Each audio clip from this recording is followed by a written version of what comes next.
Hipon naman tayo mga guwaps, lutuin ko ngayon, gawin kong gambas. Timplahan ng paminta at asin.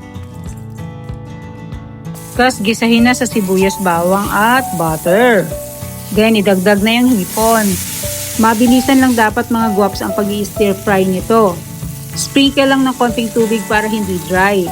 Ang hipon mga guwaps, madali lang siya lutuin. Pag naging ganyan na yung kulay niya, luto na yan. So i-set aside niyo muna. Gagawa na tayo ngayon ng gambas sauce. Gagamit tayo ulit ng butter para mas malasa. Mag-isa lang ulit tayo ng sibuyas, bawang.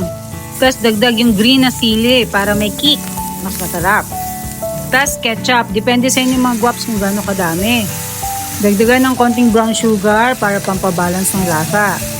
Dagdagan ng konting tubig. Depende din sa inyo kung gaano kadami yung gusto niyo. Haluin lang para hindi masunog. Lagyan ng paminta para lalong sumarap.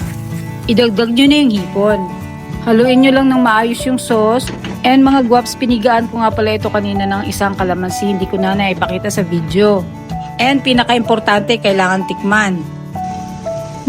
Hot! So ito na mga guwaps, ito yung ating simpleng gambas na napakasarap. Love, love, love!